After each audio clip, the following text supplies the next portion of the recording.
What's next? Inflation or recession? That's a big, sexy title there, Jermal. We got Big Sexy Man to answer the question. What do you think? What's next, man? Inflation or recession? Wow, making me blush here. You know, I mean, this is what we've been talking about, right, for several months here. I mean, what's next? Oh, jeez. I think recession is next. I think that's the thing we can look forward to happening if we take the current course that we're on right now. Let's elaborate on this question and then leave people with a practical trade on either side of this, because you actually do have a really nice setup to bet on inflation or recession right now, given the setup in a couple of markets. First of all, what are we talking about? Inflation's at the highest it's been in 40 years.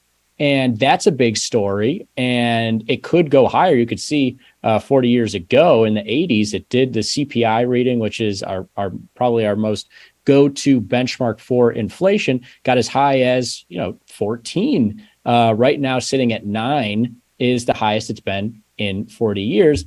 In tandem with that, and this is what starts to set up the trade, because the CPI is just a measure. It's not really a tradable market, but setting up that trade, you think about the fact that the Fed is raising rates to counteract that increasing inflation. And this has been almost a stair step higher with inflation for the last year or so. And maybe you could speak a little bit to this idea of interest rate projections moving higher as inflation moves higher, because people think that the Fed will have to increase interest rates to slow the economy a little bit, slow that back and forth of money, because that's, pretty traditional relationship, right? Jermal, is hiking rates to counteract inflation. Yeah, and it's just a good time to remember how we got here, right? Like, looking what happened in the pandemic. We slowed spending down like crazy. Everybody was indoors. Nobody went anywhere. Of course, that makes the economy just completely come to a halt, right? And so that's why we basically had a mini recession during that time period.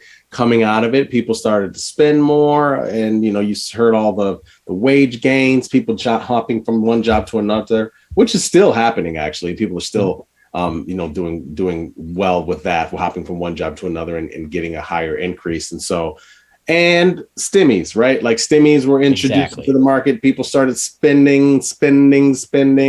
All of a sudden,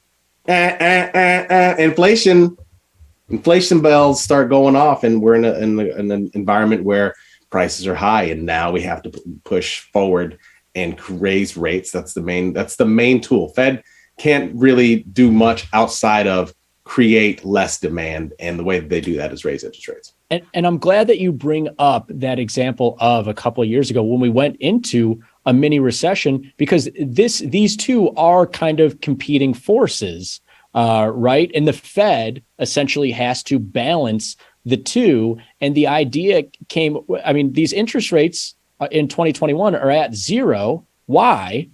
Because we're coming off of that mini recession where the Fed has brought interest rates down to zero to counteract the recession that looked like it was forthcoming. Stocks bounced back. People started making, good money and everything else, making more money. And then inflation rips on the other side of that. And so now the Fed isn't cutting rates to counteract recession. They're raising rates to counteract inflation. But again, on the flip side of that coin, higher rates mean more expensive loans for companies, more saving from investors, a whole bunch of things that essentially translate to stocks moving lower. And then the question becomes, Jermal, do we move so high in rates to counteract inflation, that we now have a recession? And this is the trade right now, which is inflation. If that you think is going to continue to be the story, the stock market maybe mellows out,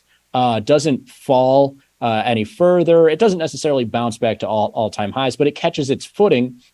Then I think there's a case for rates to continue to move higher. And you would be buying the 2-year or buying whatever interest rate product that you have, betting on rates moving higher. Now, if you think that we've kind of reached the tip of that iceberg for inflation, and people are so freaked out about it that maybe they're starting to spend less, And these interest rates moving higher have already seen the downside in the stock market to the tune of, 20 to 30%, depending on where you're looking. If you think recession is the story that takes over, those inflation readings start to come down, then the case would be made for short interest rate markets because the Fed would have to lower them after hiking them to combat that recession. And this is like a prime trade, a prime market here, whereby it's really even up. That's why we have an inverted yield curve, because so many people think they're going to hike in the short term to fight inflation and then cut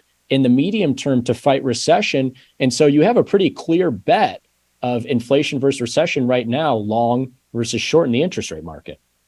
I mean, I love it. That's the 5-minute version that Frank Caberna just gave everybody on the current situation that we're in. Everybody talks about it every single day. It's been going for 7 months. My guy Frank just nailed it in 5 minutes. Thanks so much, man. Yeah, and we love on this network and everywhere here with Jermal and everybody else, practical tradable takeaway. Like it's like, here's the story. You got ideas, put them to work, man. And what's nice is that S2Y product, only a couple $100 in buying power. Really nice and clean to get that inflation versus recession trade done. Jermal, thanks as always, man. You could catch this guy on Engineering. You're on like a million different shows all over this network, and all of them are fantastic. Make sure you're catching him all over Tasty Trade and on Twitter. He's always good for some good content, both markets and family. He's a good family man as well. Jermal Chandler, everybody. Thanks so much for watching. Small Stakes, Splash into Futures is coming up next. Stick around for that. Have a great night, everybody. Peace. Later.